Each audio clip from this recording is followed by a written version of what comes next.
శ్రీ గురుభ్యో నమః. గురు బ్రహ్మ గురు విష్ణు గురుదేవ మహేశ్వర గురు సాక్షాత్ పరబ్రహ్మ తస్మై శ్రీ గురువేణ సదాశివ సమారంభ వ్యాసంకర మధ్యమాం అస్మదాచార్య పర్యంతం వందే గురు పరంపరాం.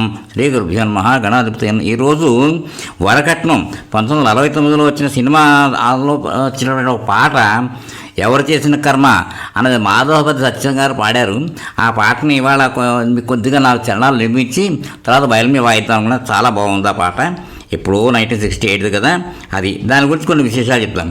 వరకట్నం అనేది 1968 ఎన్టీ రామారావు దర్శకత్వంలో మరియు ప్రధాన పాత్రలో రూపొందిన ఒక తెలుగు సాంఘిక చిత్రం.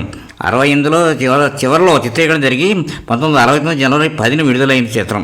వరకట్నం అనే సాంఘిక దురాచారాన్ని ప్రస్తావిస్తూ ఉంది మరియు ముఖ్యంగా తెలుగులో ఉత్తమ చలనచిత్రంగా జాతీయ చలనచిత్ర పురస్కారం గెలుచుకుంది.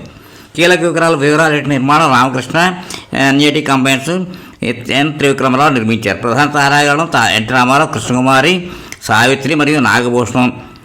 తర్వాత కథాంశం ఏమిటంటే 50,000 కట్నం నిర్మాణం కారణంగా పెళ్లి రద్దు కావడంపై ఈ కథ కేంద్రీకృతం ఉంటుంది. సంగీతం అంటే టీవీ రాజుగారు. ప్రభావం తాడేపల్లిగూడెం మరియు తణుకు వంటి ప్రాంతాల్లో చిత్రీకరించబడిన వాణిజ్యపరంగా విజయవంతమైన చిత్రం ఇది. నటినటులు మరియు సిబ్బంది ముఖ్యాంశాలు నాగభూషణం, కైకా సత్యనారాయణ, రేలంగి మరియు సూర్యకాంతం ముఖ్య ప్రదర్శన ఇచ్చారు. ఈ చిత్రంలో సి నారాయణ రెడ్డి మరియు కొసరాజు రాఘవయ్య రాసిన పాటలు ఉన్నాయి. ఇక్కడ దీంతో మీకు అది కూడా చెప్తాను. దాంట్లో ఏంటంటే మాధవపతి సత్యం గారు పాడిన పాట, దాన్ని ఒక చరణాలు కొంచెం ముందర వినిపిస్తాను మీకు. అదేమిటంటే, ఎవరు చేసిన కర్మ వారనుభవించక ఎప్పుడైనా తప్పదన్నా, అసలు వడ్డీ తోటి సిసలుగా ఫలితంబు అనుభవించుట తథ్యమన్నా, అసలు వడ్డీ తోటి సిసలుగా ఫలితంబు అనుభవించుట తథ్యమన్నా. అది పల్లవి.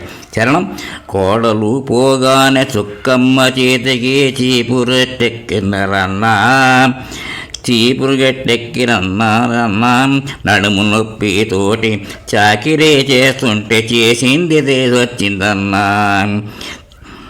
ఎవరు చేసిన కర్మ వారనుభవించక ఎప్పుడైనా తప్పదన్నా. అలా వస్తుంది. రెండో చరణం: గయ్యాళి అత్తలు ఇంటింటికొందరు, ఇంటింటి కొందరు దెయ్యాల వలె ఉందురన్నా, గయ్యాడి అత్తలు ఇంటింటి కొందరు దెయ్యాల వలె ఉందురన్నా, వేప మండలు తెచ్చి బాధితే కానీ బాధించితే కానీ పట్టింది వదలబోదన్నా, ఎవరు చేసిన కర్మ వారనుభవించక ఎప్పుడైనా తప్పదన్నా. అలా. మూడో చరణం: చుక్కమ్మ దాచింది మాచమ్మ చుక్కమ్మ దాచింది మాచిమ్మ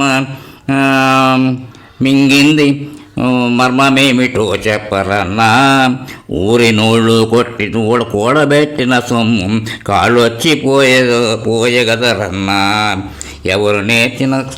ఎవరు చేసిన కర్మ వారనుభవించక ఎప్పుడైనా తప్పదన్నా, అసలు వడ్డీ తోటి శిశులుగా ఫలితంబు అనుభవించుట తథ్యమన్నా. మొగుడు ముండైతేను కొడుకు ఎదవైతేను పెళ్ళాల ప్రభసాగునన్నా, అయిన వారు లేక కాని వారికి కాక ఈ మొండి బతికెందుకన్నా,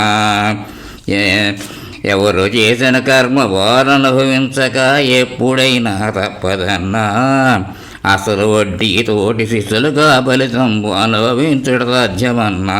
ఆఖరి చిన్నం: అత్త ఒక రోజు నా కోడలే కన్నా అన్న ఎవరు చేసిన గుర్తుకొచ్చే, అత్త ఒక రోజు నా కోడలేనన్నది ఎవరు గుర్తుకొచ్చే చాలునన్నా, అందాక ఈ కొంపలకు ఎన్నటికి మోక్షంబు కలగదమ్మా, అందాక ఈ కొంపలకు మోక్షంబు కలగదమ్మా, ఎన్నటికి మోక్షంబు కలగదమ్మా, ఎవరు చేసిన కర్మ వారనుభవించక ఎప్పుడైనా తప్పదన్నా, అసలు వడ్డీ తోటి శిశులుగా ఫలితంబు అనుభవించుట తథ్యమన్నా. ఇది ఎప్పుడు మనం అనుకుంటూ గబ్బుకు చూస్తే వచ్చింది. ఇది ఎప్పుడు నేను వినలేదు, పాట ప్రాక్టీస్ చేయలేదు. ఇప్పుడు ఇదే విన్నాయి పాడాను మీతోటి మీ ఎదుర్కొండగా. ఇప్పుడే వాయించాను, వైలెన్ మీద వాయిస్తున్నాను, మాట మీకు వినిపిస్తాను. అది విని ఆనందించండి. అదేంటంటే మనకి జానపదం మంచి మంచి ఇదొక మేధపతి సత్యం గారు ఇలాంటి పాటలు చాలా బాగా మంచి మంచి పాట మాయబజార్ల పాట ఇవన్నీ కూడా చాలా బాగుంటాయండి. అందుకోసమే నేను అది సెలెక్ట్ చేశాను. కొంచెం ప్రజలకి నచ్చుతుంది, సరళంగా ఉంటుంది చక్కగా. అంటే ఇది దాన్ని ఏమంటాం అంటే మనం తత్వం అంటే ఏంటంటే జీవిత సత్యాలు, ఇవన్నీ కూడా జీవిత సత్యాలని మాటల్లో ఆ పాటలో కూర్చారు అన్నమాట. ఎప్పుడు చేసిన ఆయన ఎవరు చేసిన కాలం వాళ్ళే అనుభవిస్తారు. సుమా గుర్తుపెట్టుకోండి అని చెప్పండి, సంతోషపడిపోకండి, మంచి పనులు చేయండి అని చెప్పడం దాని యొక్క మూల విశేషం ఏంటంటే అర్థం అదనమాట. కేవలం దాని సందేశం ఏమిటంటే ఎవరు మంచి పనులు చేయండి, తప్పు పనులు చేయకండి సుమా అని చెప్పి మన అందరినీ హెచ్చరించడం లాంటిది అనమాట. ఆ రోజు సినిమాలు బాగానే హిట్ అయ్యాయి అని చెప్పి అంటే నాకు పూర్తిగా దీని గురించి అవగాహన లేకపోయినా మీ ముందర పెట్టాను. నచ్చుతుందని నాకు నమ్మకంగా ఉన్నాను.